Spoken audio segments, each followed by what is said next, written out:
Unboxing, and today we are fortunate to have Katia Howatson. Hello and welcome. Hi. Thanks for having me. Oh, thanks for being here. I know I've talked to you a bit over Facebook about how I love your art. But before we get into that, let's talk a little bit about you. How did you get into being a gamer or a gaming enthusiast?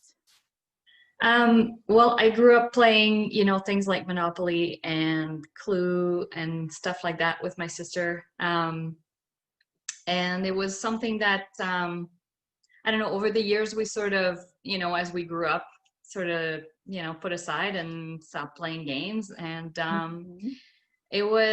think it was around 2008 that we got reintroduced to gaming. She had brought, at the time it was, I think, called Catan, not like Catan Duel, but it's like the 2-player version. I think now maybe it's called Catan Duel, but it was a two-player version of Catan. And so we played that and got addicted. And then we got introduced to Dominion, and that just snowballed from there. Like, we played a lot of Dominion. Back to gaming. So, yeah. And what are your favorites these days?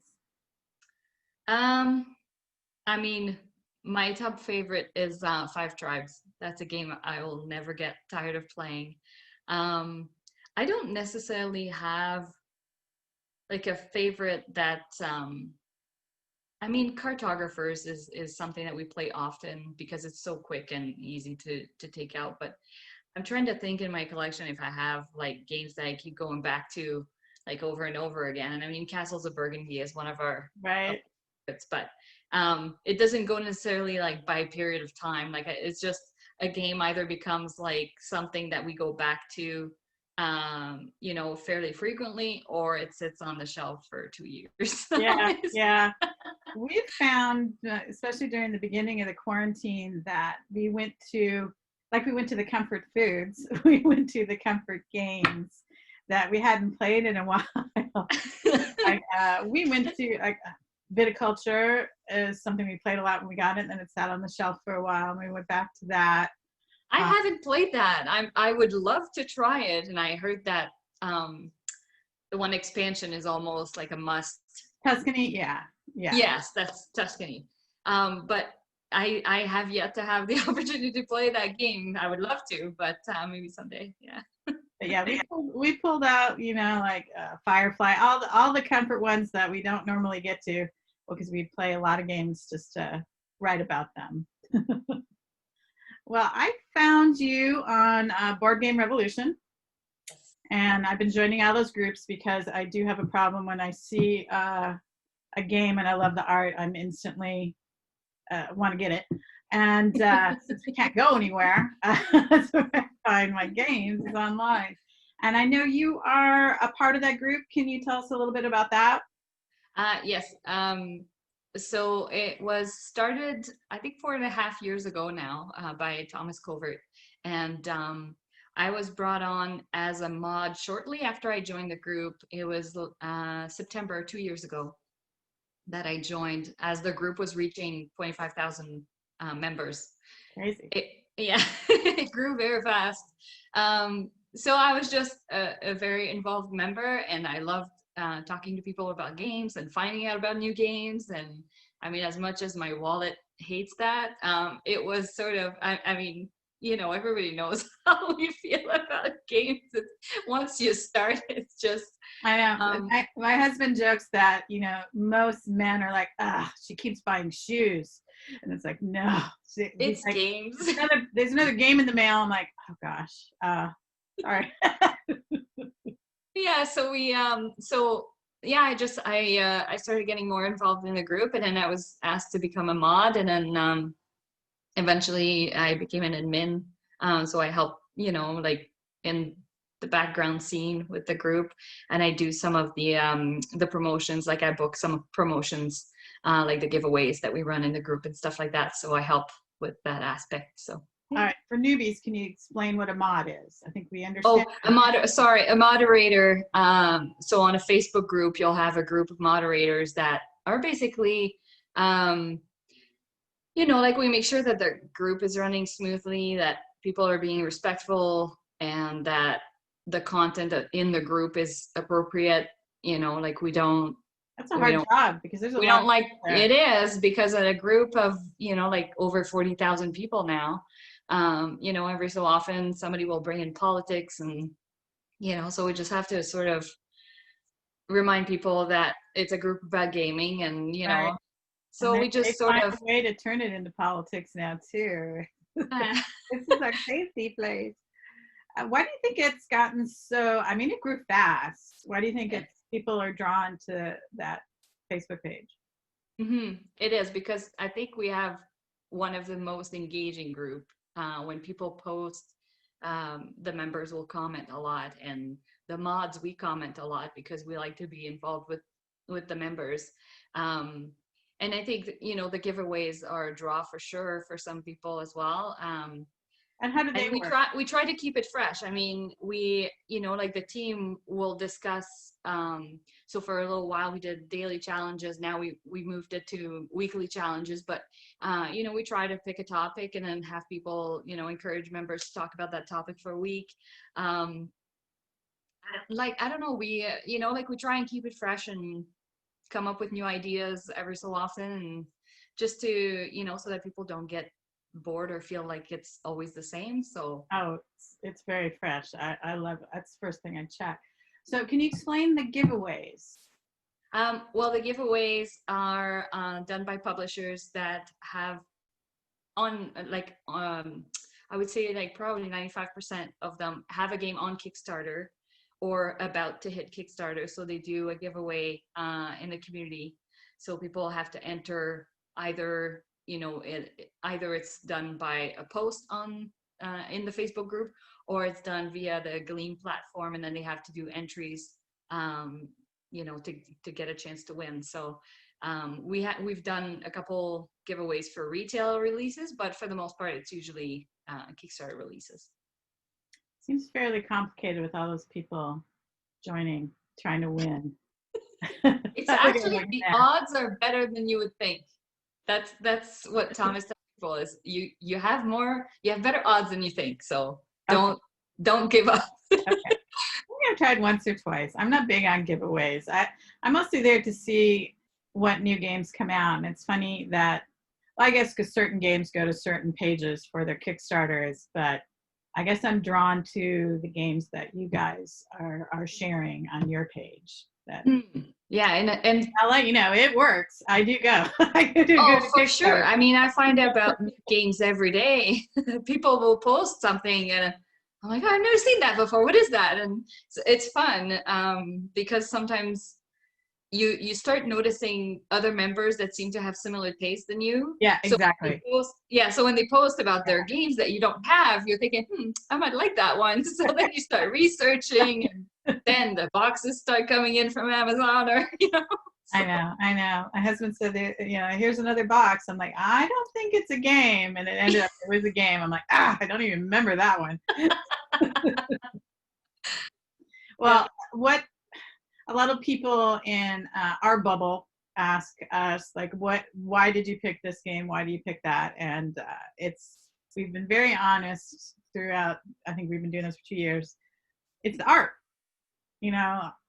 I'll look at it, or when I used to go to the store, I'll see it. I'll be like, yeah, that's it. So when you started doing, what is it? Name the game. Mm-hmm. That's like everything I love. It's like I Spy, or like in the olden days in the restaurants, you'd put, $1 in and you try to find something. My son had the I Spy books, and I was like, oh, this is fun. And the thing is, we didn't have a lot of games when you started this, so I'd be like, I don't know, and I put guesses, and you're so sweet. No, but well, what's funny is that I don't think I started the name the game. Like from what I remember, and again, like it's been a couple of years, but when I joined in as a mod, I think there were other mods that were doing it. So we, take turns to create our little name the game. And I am so bad at guessing other people's setup of, like their pieces of name the game. But I thought it was fun to do. And it's funny because at the beginning I was picking easy games to guess because I was so bad at guessing. And then I would still get members that were like, I don't know any of them. And I'm thinking, what? But then when it's my turn to guess, and I feel that way, right? I can't, I'm terrible at guessing There's them. a lot of us out there that don't have a lot of the games. I mean, we're building our library, but I remember it was like one of the games, it was something like from my childhood. I'm like, I know that one. I think that is Stratego or, or something from a long time ago. I'm like, I think I know that one. Yeah, I try and change it up. So that was that a catapult to doing your art, your board game art? Yes, because so when I was doing the name the game, typically I was putting the pieces, side by side and then just labeling 1, 2, 3, and eventually I thought, okay, well, I'll do, mandalas to try and make it a little bit more visually appealing, and then people can just guess, from the middle going out. So that was something that I noticed was very soothing to do. I was going to ask you that I'd used to go to museums all the time. I'd been to a museum where Tibetan monks were, and they were back in a room, and they were there for a week. I had worked in the theater that was adjacent to it, and they were building with the straws and the sand, the mandala, and they had their music going, and it was just like, just being in there, everything lifts off you. And when they were done, and it was probably 20 by 20, they took it to the river and blew it away. And I'm like, what? They're like, no, that's what you do. You set it free. And I was wondering, is that what you do with yours? Do you keep it all as one, or do you put it all back to their homes, the pieces? Get rid of it. I take a picture. And it's done? All right. So for everybody who doesn't know, okay, during the beginning of the pandemic, everything was crazy. I was looking for things I was looking for goodness in the world. And I had a friend who had a homemade microscope that it was weird pieces, and he'd do things around the house, and it'd be small and grow up, and it was a fun game to figure out what it was. And that made me so happy. I look forward to that. And then you start putting yours out, and I was like, oh. And I actually started a Facebook page just about here's the goodness that's happening during the pandemic of what my friends or people that I know that are doing. And I looked forward to it every time you made a new one. They're just beautiful. So tell us about how this happened and the journey of your calendar. Well, yeah. So when I was doing the mandalas for Name the Game, eventually, so the pandemic started, and it was depressing being forced to stay home. For work as well, we would use Zoom just like we're doing now for work, and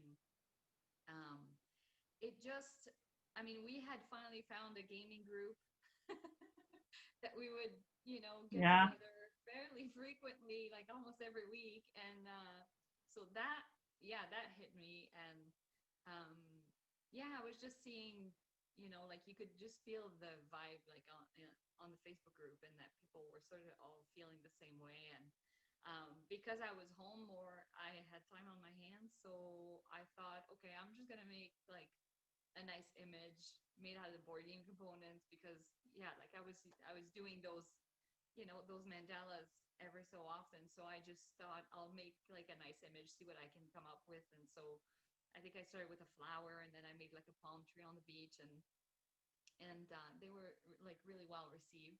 So I thought, okay, well, let's see what else I can do.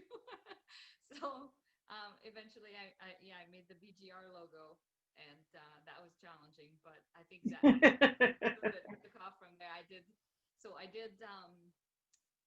I was asked to do the Gameland Games logo, and then to do like a giveaway, sort of, use the image as sort of like hey, doing a Game Link Games giveaway. So I did that on Instagram.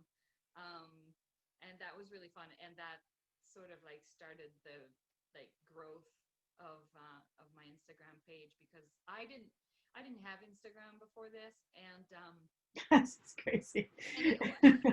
yeah. So when I started doing more images, and I thought, okay, it's time to start maybe an Instagram account, because people wanted to see them all in one place. And so I started looking to see, like, is there other stuff like this out there? And I was looking at the hashtags, and I looked up like the board game mandalas. There was nothing in there. Board game mosaics. There was nothing in there. So I thought, I knew there's no way that I'm the first one who's doing this, but I guess nobody was. I think you were. I don't know. I've heard that there's other people that were doing it just for fun, kind of thing. Like Z Garcia apparently had done some stuff for the Dice Tower a while back. So, but again, like, it was nothing I had seen per se. So, so I started my Instagram, and then just sort of put more stuff up on there, and then the community started asking for me to do, shirts or calendar and things like that. And I don't know, I was scared of Kickstarter. I asked too. And I'm like, can I buy this print? So, and I mean, I don't know. Part of it is just, I guess, like a lack of self-confidence. I didn't think it was gonna do well. I don't know.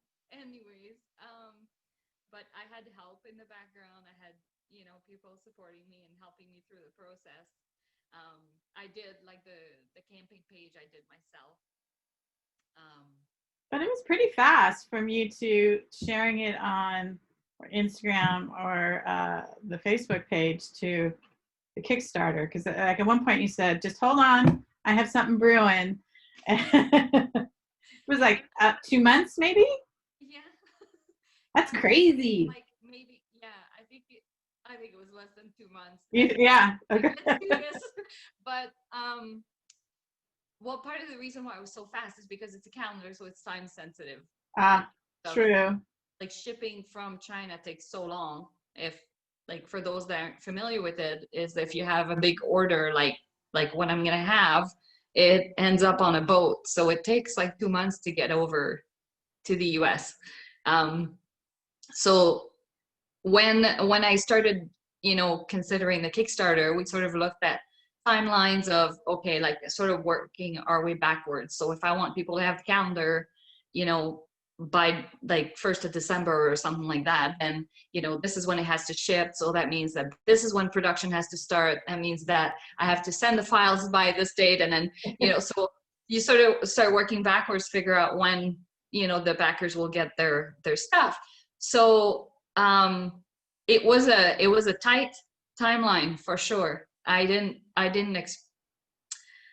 can I say this? I knew it was going to be a lot of work, but it was even more work than I thought, like, in terms of getting all of the artwork, all of the art pieces done, putting together the Kickstarter page, like finding a manufacturer, like all of the work that happens in the background that people don't necessarily see. Like, I put in a lot of long days. Oh, I imagine. And what kind of camera do you use? It's just my phone. Yeah, well, you look at the cameras nowadays, and you look at the like megapixels that phones are able to take, and it's about the same. So I figured I'll just do it with my phone. It's not perfect by any means. Like, they're gorgeous. They're absolutely gorgeous. It started by, like, it was just for fun, right? So so it's not perfect, but I recently got some lights, like with the umbrella. I don't know if you're familiar with. Yeah. Like the photography. Now it's like, this looks like a studio, a messy one, but it looks like a studio. But so I decided to get lights just to sort of get rid of some of the graininess that would show up on pictures and stuff like that. Eventually I might try it with my camera to see if it, like, creates a better image. But the phone is just so easy in a way, because as soon as the image is done, you can go into the editor quickly and play with the brightness and contrast and see okay, is this turning out the way I want? So I mean, I don't know, unless, you know, I was to see a big difference with the camera, I think I'll continue with the phone, especially with now having the You're better. gorgeous. You know, don't mess with what works. And where do you Well, think there's, you had a following so fast? What do you? I was lucky though, because people shared it like all over the place. Yeah. People on Instagram are so amazing for when they find an account they like, they share it on their story, or you know, they'll repost your post. So it grew fast in that way, because when I started putting images that people really like, then the amount of likes, you know, affects how many people are going to see it. And so it sort of, yeah, it grew really fast. And then I decided to do a Facebook page as well. And my Twitter is very small, but just, you know, so that people who don't use Instagram can have access there. But I think like most of my stuff is on Instagram. Well, all of it, you know, evoked an emotion. I mean, happiness or laughter for me. But your Black Lives Matter was that morning was just perfect when it came out. And I know I'm like, can I buy this and share it? And you're like, just take it. That was timely and beautiful.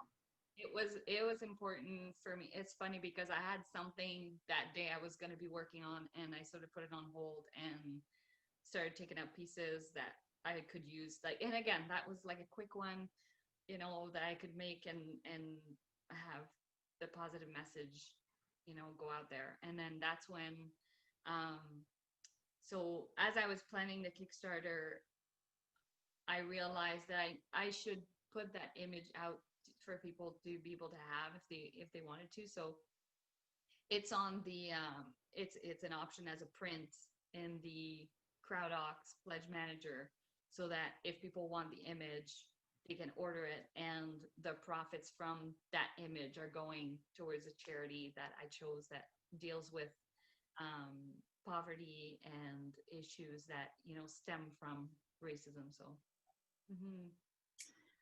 that's one of the reasons why I'm talking to you now, is because, well, I'm we are the backers, but then I saw a couple days ago that you can still order, and I'm like, well, I know it's done, but you can pre-order. Well, we should talk about it, because it, you know, I know it got funded in, what is it, under 40 hours, something like that. Congrats. How does that feel? It's a relief when Oh, was it stressful? So, I mean, when it launched, I knew I had a certain amount of backers that were going to be there the morning of. So that's always a nice feeling, to know that you're going to have, you know, backers right at launch that are rushing to get that #1 backer number.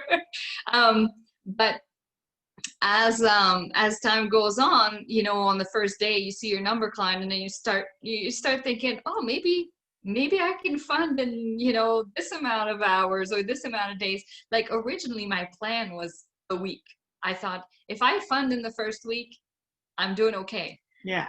And then as I saw the numbers climbing quickly, I thought, okay, well, maybe it can happen today. And so when I was reaching the 48-hour mark, it was just before the 48-hour mark that we reached funding. So it was really exciting. And yeah, it's a big relief when you see that. Well, congratulations.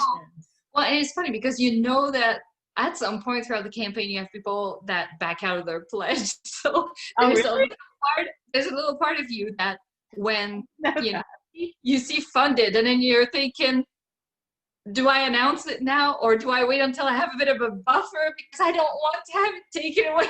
Wow, I never even knew you could do that. People pull out of funding something?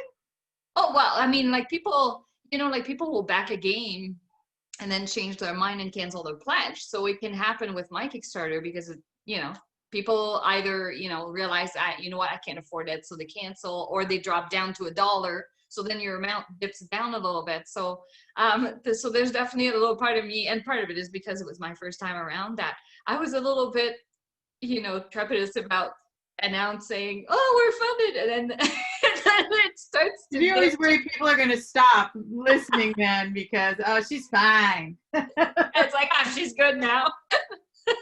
Well, I was really excited to see when I went to, what is it, CrowdOx, when you pay and all the things you can add, was that you did have the prints and you had the coasters, which are very smart, and they're amazing. And I just went back in today, and I'm like, these are great Christmas gifts. So I just went with a few more.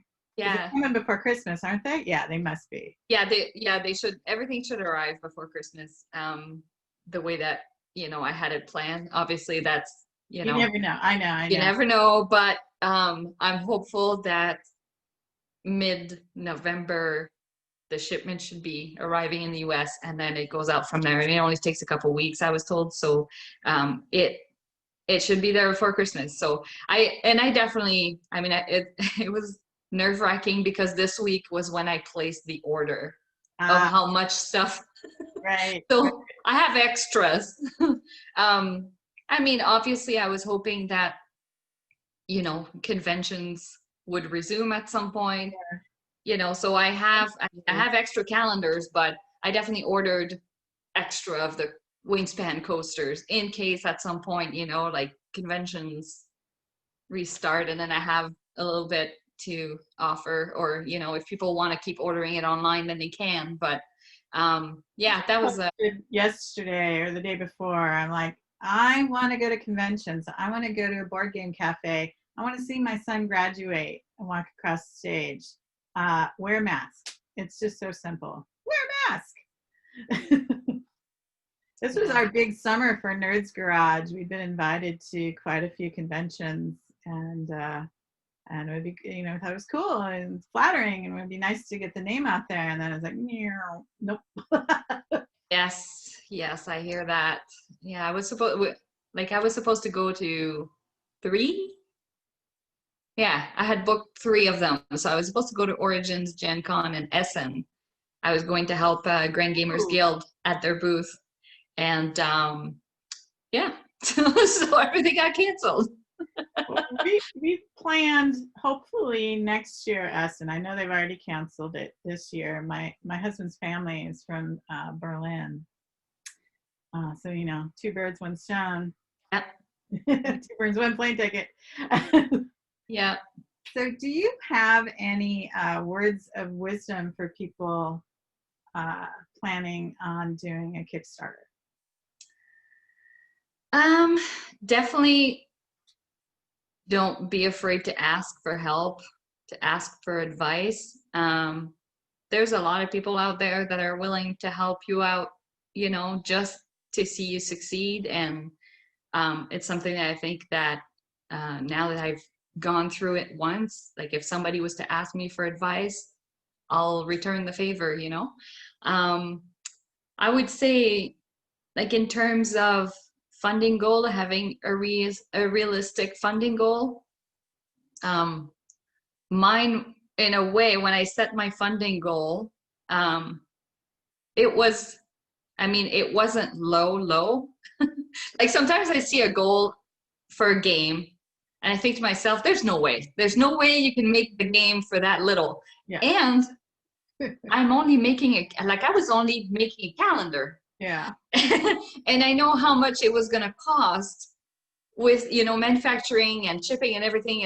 And I'm absorbing some of the shipping because shipping to Canada and to the EU is more expensive. So that all factors into your funding goal, to make sure that you're not going to end up in the red. And so my funding goal was very, realistic, but at the same time, if I only made that, I was basically not making any money out of it. It was like going to end up with maybe 1,000 or 2, and that's it. So considering the amount of work I had put into it, I needed it to, to be more successful than barely funding. But if it just hit that number, then it would have been okay as well, So I would say, definitely set a realistic goal, because there's nothing more that people hate than seeing a campaign that is successful and then cancels because, Mhm. you know, so, and I don't know, the other advice I would say, and that's partly from seeing so many Kickstarter pages from doing the marketing, like the promotions we do with BGR, is having a good Kickstarter page that is not 2 miles long is Yeah. important. Having images, having those GIFs, those animated GIFs that people, I mean, I didn't have any for my calendar because it's a calendar. Like I don't need to show movement, Right. but for games, definitely. Like for me, I'm drawn to that. I need to see quickly, like, okay, how does it work real fast? Because I'm not going like that. And again, that's just me, but I'm not gonna read the rule book Before. in its entirety before I back a game. So I need to have like a quick glance. And I would say not too much text if possible too. That's another thing that loses people, I think, when there's too much text. I don't know, just to have things clearly laid out. And yeah, I mean, I don't really have like a lot of advice because I'm still new. Like this was just the You're in the first middle one. of it And still. yeah. And I would say the other thing too, and it's funny because I saw that come up earlier on Facebook, and it's something I was actually cautioned about, is how many updates you do throughout the Right. campaign. Because I was told there's, sort of two theories, is that, updates are good. People like to be in the know of what's happening, but at the same time, updates also causes you to lose backers. Because people pledge and forget they did. So if you put too many updates out, then it reminds them, you know what, I don't really want that game anymore, and then they cancel. Like I definitely, and I saw that in my campaign as well. The update days are when you lose the most backers. Interesting. Yeah. So, and it's funny because I've seen campaigns that I pledged $1 or $2, just to kind of show support, and I think it was 1 or 2 updates a day. I'm not even kidding. It was like constant. And I thought, this is like way too much. We're backing one right now. It's Dwarven Forge, so they're already in the millions. They don't need to send me stuff every morning. You got me. You got me. Yeah, you already made the sale. Yeah. You're like at 1,000% funded. I know it's cool. Yeah. Can't wait. Now shut up and make it. Okay. Yeah. But yeah, I would say, like, I don't have a lot of advice because I'm still new and I'm still learning, and I'm sure there's a lot of things that I'll do differently next time around. So do you think next time it'll be a Kickstarter, or you'll just sell it via yourself? It would probably be Kickstarter again, just because it makes it easier to have all of the numbers at once when you place the order. Because if I go with, first of all, I would need to have, a website that's up and running, which I'm not there yet. Like I have the domain name and that's about it. I haven't started working on a website. I'm planning on doing that. But I think just because of how many gamers go on Kickstarter as well, like the exposure is there. You get a lot of exposures from Kickstarter. And I saw that in the stats after the campaign, is how many backers I got directly from Kickstarter. So I think that to forego that, especially for my type of project, I would lose out on a lot of exposure. So I think I would use the platform again. Like it's, sure, you have to pay them, but it's part of it, it's part of it. And we can expect to have yearly calendars. I would hope so. I mean, maybe not forever, but I would hope so. I would like to do another one for next year. I know that there's. Do you look at new games now? Like, what are their pieces? Definitely, when I buy games now, I look at the pieces more than I used to. But yeah, I mean, there's already a few publishers that have expressed interest for next year. So I'm hoping that I can round up 12 and maybe make that'll be easy. I think you had mentioned that you might be doing commissions. I am. Yes, I started accepting commissions for I mean, it goes from, you know, some people want their logo done, some people want a custom art piece, or I've had, you know, people ask for an image representing a certain game so that they can use it for marketing. So we'll see. I mean, I've had some requests as well that I need to look a little bit more into, just because I'm not very familiar with royalties and things like that. Oh, right. So we're asking for the rights to use an image to make something with it to sell. So yeah, so I've had those type of requests. So I just kind of, I guess I just have to take some time and look into all of that. It's yeah, it's something I enjoy doing, so I'll do it as long as I can. I see the future that you're going to start making pieces that are going to work for you to make more art. Do you have an art background? I don't. I mean, not like nothing. You're just natural at it.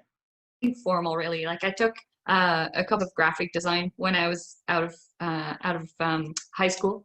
So I did 2 years of that. So that was helpful in a way because it allowed me to, you know, do the Kickstarter page myself and do the editing of the calendar and the layout and all of that myself. But I wouldn't say it necessarily taught me a lot about arts or, you know, like how to make a nice image or anything like that. But I mean, I've always liked to doodle when I was a teenager, and yeah, I think it's just some people might have an eye for it more than others. Like absolutely. I try and the eye. And I've seen that you do ASL. Is that what you do for real life? A regular job? Yeah. Yes.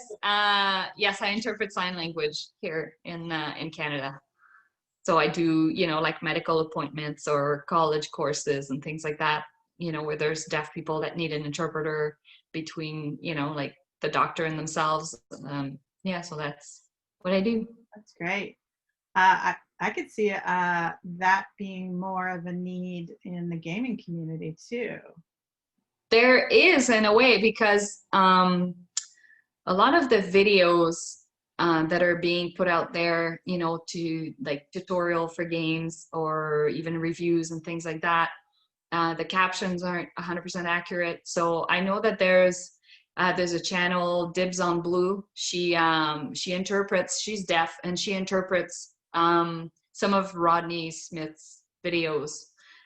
So every so often he'll, you know, make a video of how to play a game, and then she'll have her like a square of herself interpreting how to play the game.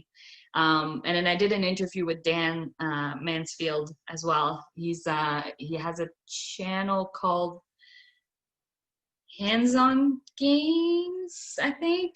Don't quote me. I think it's Hands On Games. So we did an interview during the Kickstarter campaign, and we did it in ASL, so that was nice. And he, I believe he does videos similar to Dibs on Blue, where he'll explain a game in ASL. So it's nice for the deaf gaming community to have access to videos like that, because, you know, a lot of them, ASL is their first language. So to go to a rule book that's written in English, you know, you might miss a couple things. So it's nice for them to have members of their community put out videos like that in ASL. Mm-hmm.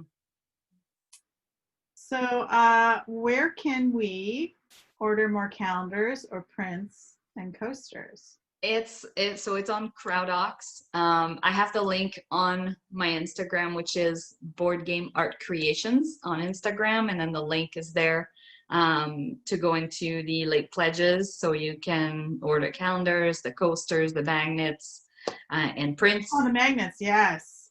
Yes. Oh, they're so amazing. I was so excited. For gamers. It was super satisfying to punch those out, and how heavy they are. Like they are. I was so excited. I was so my fridge has them all now. So yeah. You picture that up. Have you done that yet? Your fridge with all the I did. Yes, I put one. I think I put it on my Facebook, maybe. This could be you. Yeah. I think I put it on my Facebook, and then I had the link to the like pledges. They had, a picture of the calendar, and then they had a picture of the magnets all together on like one little area of my fridge. So yeah, but they're pretty awesome. I can't wait. I already done. And I'll put all the links here when I post this. And so what's next for you? Well, I hope to continue doing commissions and do the calendar next year, but I was also asked, about game design. So there might be something in the future, That's right. in designing a game, which would probably have some really cool pieces in it. Yeah, absolutely. The colors that you need. I don't know. I mean, I say that, but sometimes I don't know. I mean, I probably wouldn't just be a card game. Mind you, I'm also like a fan of art. When I see like a really nice, simple card game with the nice artwork on it, I'm a sucker for those. But I don't know. I love abstract games. So it could be something in that vein. I had one design that sort of been on hold since last year, I think. I don't know. It's funny because I was gonna try and maybe work on that over the winter, and then when the pandemic started, I thought, oh well, now I'll have time, and then I got completely sidetracked. Yeah. I completely went a whole different direction with my time. So, anyways, it is what it is. All right. A burning question: when you're done with you've taken a picture, does everything go back in the box, or are they color coded somewhere on a shelf? No, they don't go back in the box right now because I'm still working like almost every day or every other day on a piece. It's a mess. I don't have them color coded, or like I don't have like an area where it's like this is all the yellow pieces or this. I know, and it's kind of getting to be a nightmare a little bit. I have boxes everywhere. Like I'm in the basement right now, so my station's right there, and it's a disaster zone.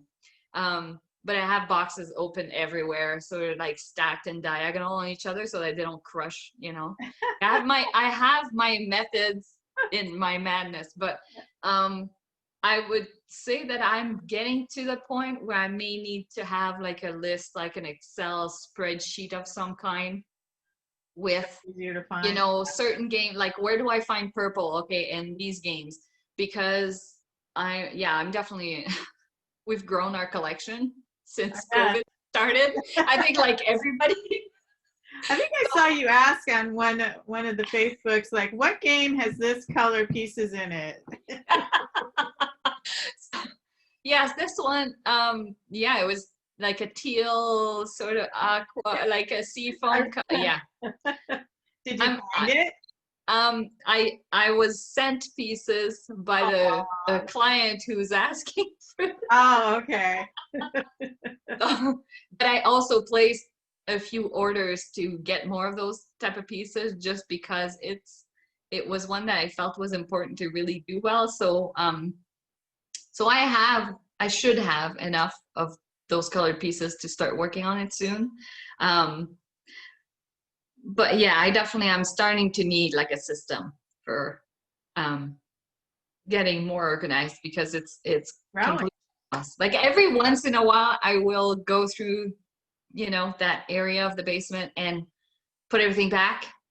But then the next day I got to start on something new. So I'm taking out like 12, 15, 20 boxes again from the Calyx shelves.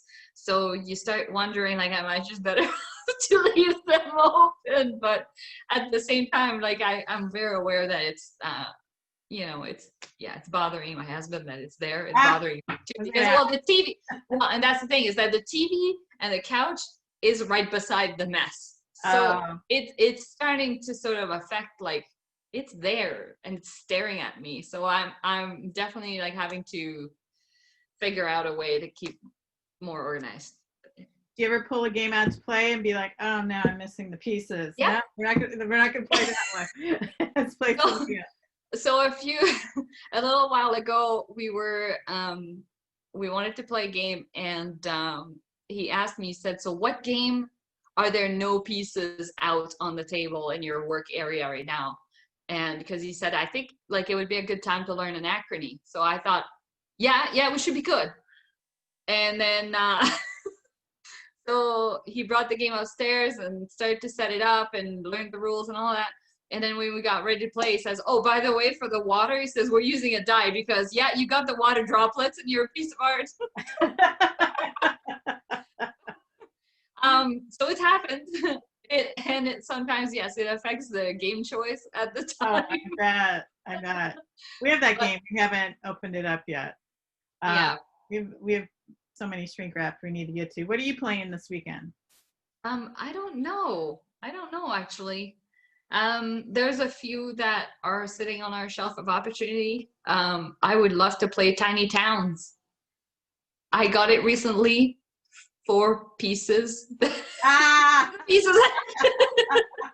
But I've played it once before, and I know that I enjoy the game. So that would be one that I would like to play this weekend, would be Tiny Towns. Well, I honestly, I think I called you my game spirit animal up in Canada. Don't you know? Your accent is adorbs, by the way. Yeah, you really. I mean, it was the beginning of the pandemic. Now it's just tedious and it's we're hoping for change. But in the beginning, it was hard to muster any sort of feelings beside anger or sadness and you really honestly your art really helped, and I want to thank you for that. And whenever I commented or talked to you, you immediately send back more goodness, and you're just one of those good people in the world. And I want to do this. Spread the word. Well, thank you for taking the time to have me, and thanks for being at the Nerdz Garage. And it is 2021 board game Mosaic calendar and prints and magnets. How could I have forgotten the refrigerator magnets? Is like my favorite. And the coasters. Posters. That's I've covered every little bit of wall, and I need a bigger house. We have no more room for posters. That's like my son's favorite thing. Yeah, the posters, the art, commissions, they're just gorgeous, and I'll put all the links below. And again, thank you for your kindness and your art and the brightness you bring to us all now. It's my pleasure. Well, thank you, Katia, and thank you for everybody watching Nerdz Garage Out of the Box, and we'll see you next week. Bye. Talk to you later. Bye. Bye.